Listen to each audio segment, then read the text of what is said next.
সুপ্রিয় দর্শক, আসসালামু আলাইকুম। যে যেখান থেকে ভিডিওটি দেখছেন সবাইকে স্বাগতম। আমি প্রবাস থেকে সাথে আছি আজিজুল হক আরজু।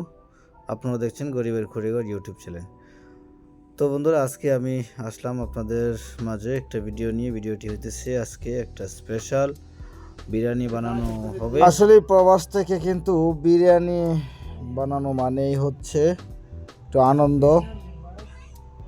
একটু ভালো লাগা, সবাইকে নিয়ে একসাথে একটু আনন্দ উল্লাস করে, এটাই সবচেয়ে বড়। দেন গাইস, আমি কিন্তু তেল ঢালার পর আমি কিন্তু এটাতে উপকরণ দিলাম। প্রথমে শুকনো মরিচ, ধনিয়া, জিরা, তেজপাতা, লং, এলাইচি অল্প অল্প করে, মানে পরিমাণ মতো দিয়ে দিলাম এটা। দেন গাইস, কিছুক্ষণ গরম করার পর হালকা কিছু বাদামি রং হবে। তারপর আমরা পেঁয়াজ আর টমেটো একসাথে মিক্স করে নিচ্ছি, সাথে রসুন। তো কেউ কেউ আবার কিছু কাটা বাছা করতেছে, এদিকে মুরগিটা কাটতেছে আরেকজন, আবার আমি চুলায় আছি। তো গাইজ, আমরা কিছুক্ষণ চালানোর পর আমরা দিয়ে দিলাম এখানে কি দিলাম, সাথে পেঁয়াজ আর কিছু টমেটোর মরিচ একসাথে দিয়ে দিলাম। কিছুক্ষণ রাখার পরে হালকা কিছুটা বাদামি রং হওয়ার পরে তো আমরা এটাতে অন্য সব উপকরণ দেব।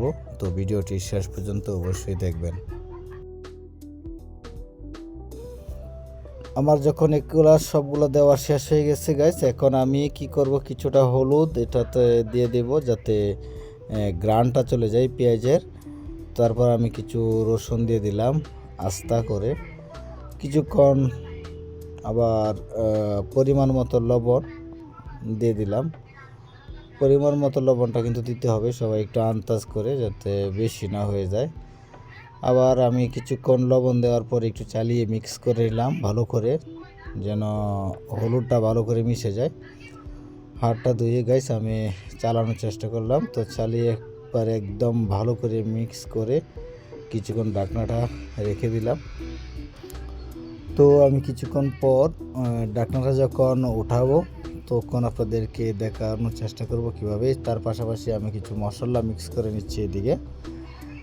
তো আমরা এখানে রাঁধুনি মশলা ইউজ করলাম, আবার A1 মশলা ইউজ করলাম, আবার কিছু এটা আমরা বানিয়ে নিয়ে আসছি, সৌদি আরবে পাওয়া যায় কুটা।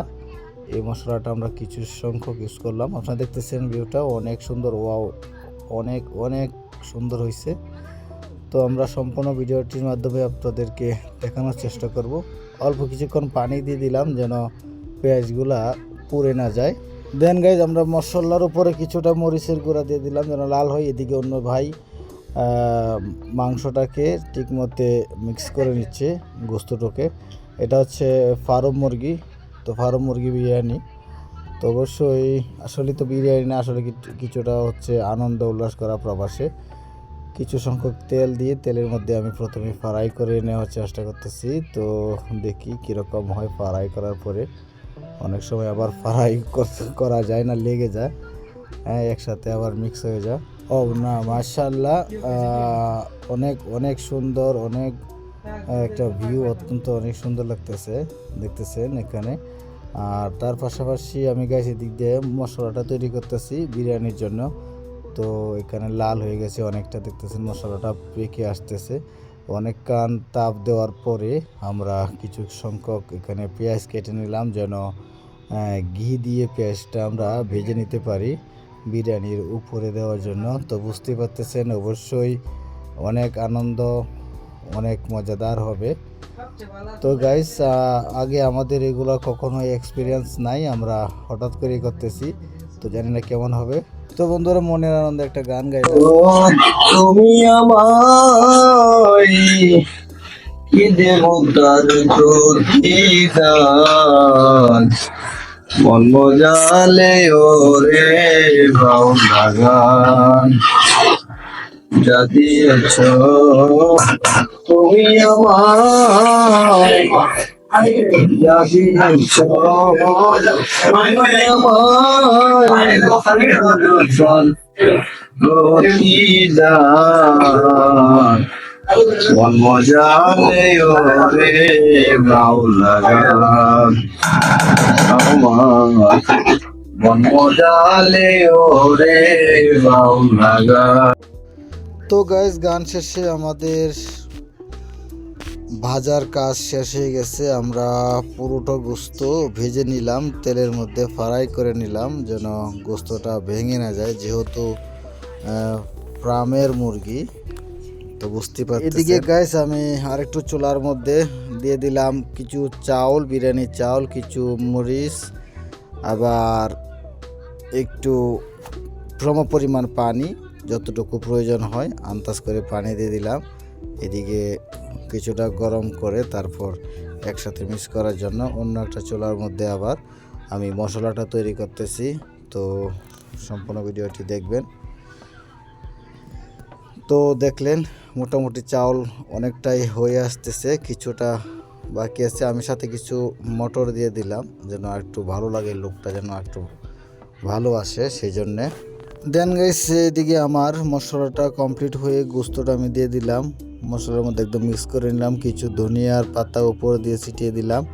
অনেক ভালো লাগতেছে। তো যদিও এটা আমাদের বাংলাদেশি সিস্টেমে হচ্ছে না, এখানে ইন্ডিয়ানরা এভাবেই তৈরি করে। আমি ওদের কাছ থেকে মোটামুটিভাবে কিছুটা শিখছি।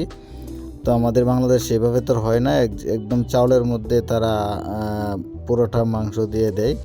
তো এই সিস্টেমটা হচ্ছে না, এখন একটু অন্য ভিন্ন সিস্টেমে হচ্ছে। তো দেখলেন এখানে আমি কিছুটা ঘি দিলাম, ঘি দিয়ে আবার যে পেঁয়াজটা কেটেছিলাম এই পেঁয়াজটা ভালো করে ভেজে লাল করে নিলাম।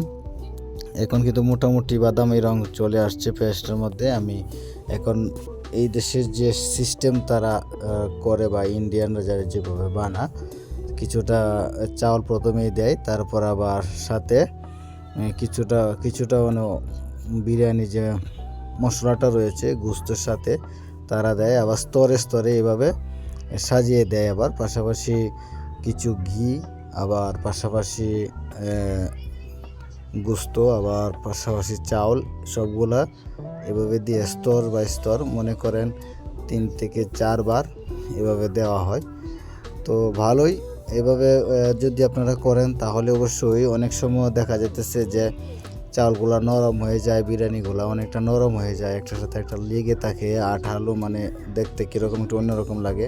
এভাবে কিন্তু সিস্টেমটা অনেক ভালো, একদম সোজা, যে কেউ কিন্তু করতে পারবে, কোনো মানে প্রফেশনাল দিকে দরকার নাই। যে যেভাবেই থাকুক, ডিউটি থেকে আসে হঠাৎ করে কিন্তু বানানো যায় বিরিয়ানি, সমস্যা নাই। আর আমাদের বাংলাদেশটা একটু সমস্যা হয়ে যায় আমাদের জন্য টাফ, কারণ আমরা এগুলো তো জানি না করতে, সমস্যা হয়তো চাউল নরম হয়ে যেতে পারে, পানি হয়তো বেশি হয়ে যেতে পারে ওই সিস্টেমে করলে।